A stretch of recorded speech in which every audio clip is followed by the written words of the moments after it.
14/9/2024 રોજ લેવલ એકમ કસોટીના સંપૂર્ણ પ્રશ્ન બેંકનું આપણે સોલ્યુશન કરીશું। તો પહેલો પ્રશ્ન 1 છે, એની અંદર તમારે નીચે આપેલા લક્ષણોને આધારે જે તે પદાર્થ, અંગો અને સજીવોને તમારે ઓળખવાના છે। તો પહેલું છે કે પ્રકાશ સંશ્લેષણની ક્રિયા માટે એવું પર્ણમાં રહેલું અગત્યનું દ્રવ્ય છું, તો કયું દ્રવ્ય છે? હરિત દ્રવ્ય આવશે। બીજું, હું બીજી વનસ્પતિ દ્વારા બનાવેલ ખોરાક પર નભું છું, તો પરોપજીવી, બરાબર, અમરવેલ જે કહેવાય એ પરોપજીવી। પછી ત્રીજું, હું આહાર તરીકે કીટકોનો ઉપયોગ કરું છું, તો કીટહારી વનસ્પતિ આવશે। એના પછી ચોથું છે કે વનસ્પતિના પર્ણનો રંગ મને આભારી છે, તો હરિત દ્રવ્યને આભારી છે। એના પછી પાંચમું, હું વાસી બ્રેડ પર તંતુ સ્વરૂપે વૃદ્ધિ પામું છું, તો ફૂગ આવશે। પછી છઠ્ઠું, હું કઠોળ વર્ગની વનસ્પતિના મૂળમાં વસવાટ કરતો બેક્ટેરિયા છું, તો રાઇઝોબિયમ બેક્ટેરિયા આવશે। પછી સાતમું, મારામાં લિપિડનું સંપૂર્ણ પાચન થાય છે, તો નાનું આંતરડું આવશે।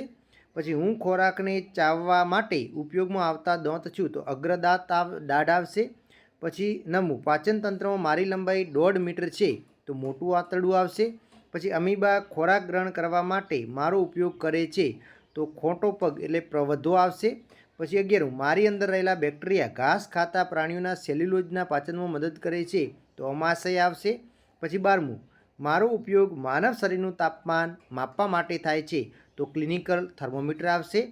13મું, હું દિવસ દરમિયાન જમીનથી સમુદ્ર તરફ વહેતી લહેર તરીકે ઓળખાવું છું, તો એને આપણે દરિયાઈ લહેર કહીશું। 14મું, એકબીજાના સંપર્કમાં ન હોય તેવા પદાર્થોના ઉષ્મા પ્રસરણ માટે હું જવાબદાર છું, તો ઉષ્મા વિકિરણ કહેવાશે। એના પછી 15મું, હું ભૂરા લિટમસને લાલ બનાવું છું, તો એસિડ આવશે।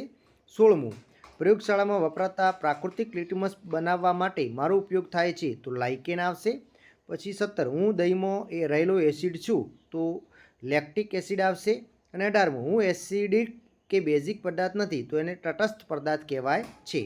હવે એના પછી જે વર્ગીકરણ કરવાનું છે કે નીચે આપેલા સજીવોનું પોષણના આધારે વર્ગીકરણ કરો, તો કીટહારીકમાં કળશપર્ણ આવશે, સ્વયંપોષીમાં લીમડાનું ઝાડ, મૃતોપજીવીમાં મશરૂમ, સહજીવનમાં લાઇકેન અને પરોપજીવનની અંદર અમરવેલ આવશે।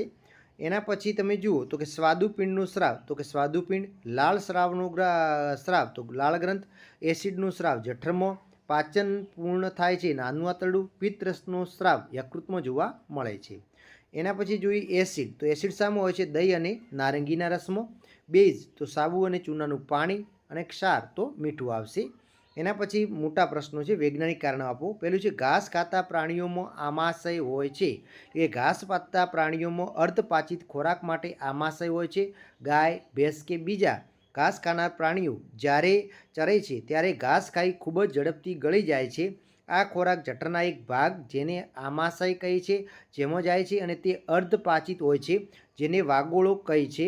જ્યારે પ્રાણી આમાશયથી બેઠું હોય ત્યારે તે વાગોળ નાના ગોળકાના સ્વરૂપમાં મોંમાં પાછો આવે છે અને પ્રાણી તેને બરાબર ચાવે છે।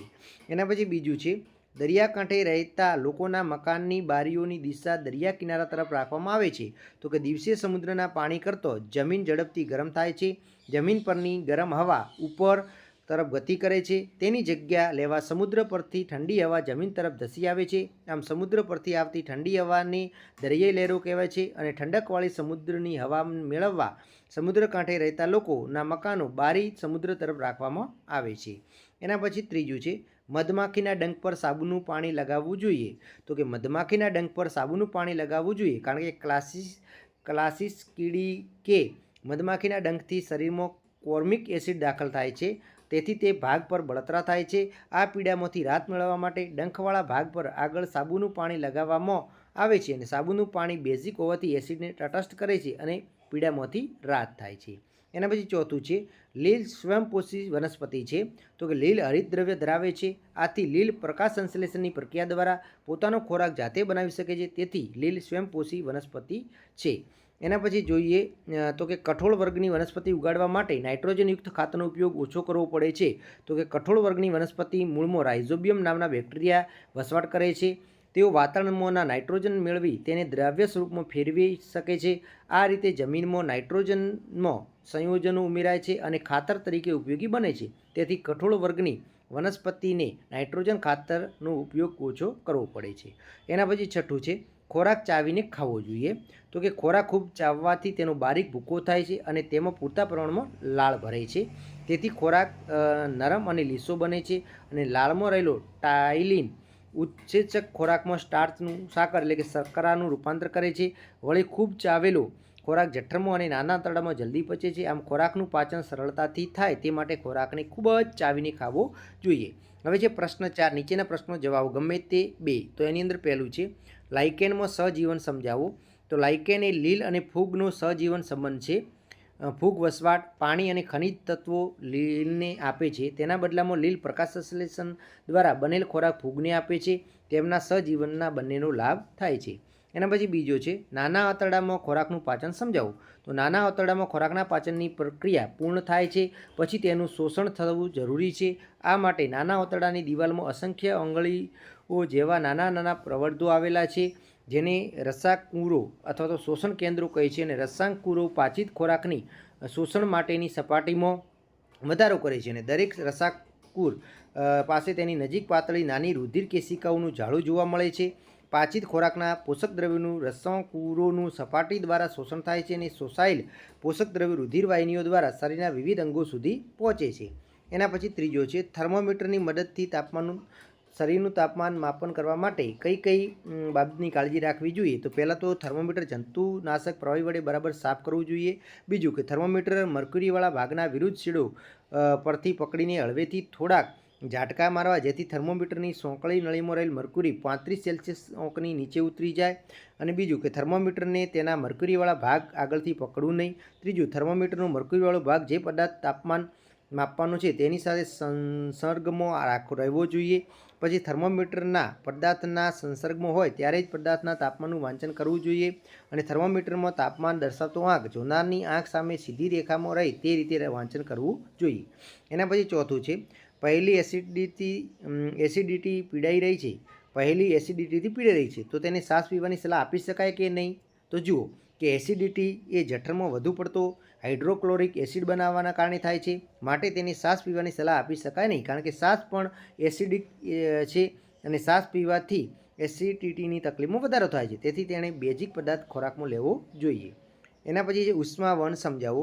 તો ઉષ્માવહનમાં ગરમ થયેલા અણુઓ સ્થળાંતર પામ્યા સિવાય સંપર્કમાં રહેલા અણુને ગરમી આપે છે. આ રીતે તેમાં માધ્યમ જરૂરી છે.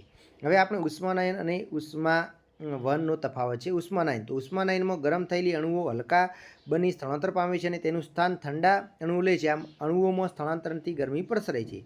બીજું કે તપેલીમાં પાણી ગરમ થાય છે તે રીતે ઉષ્માનયન કહેવાય. અને પ્રવાહી અને વાયુ પદાર્થો ઉષ્માનયનથી ગરમ થાય છે. હવે ઉષ્મા વિકિરણ એટલે તો કે ગરમ પદાર્થોમાંથી ગરમીના માધ્યમને ગરમ કર્યા સિવાય સીધી દૂર રહેલા ઠંડા પદાર્થને મળે છે અને સૂર્યની ગરમી આપણને મળે છે તે ઉષ્મા વિકિરણ રીતે દ્વારા મળે છે. આ રીતે એમાં માધ્યમની જરૂર રહેતી નથી.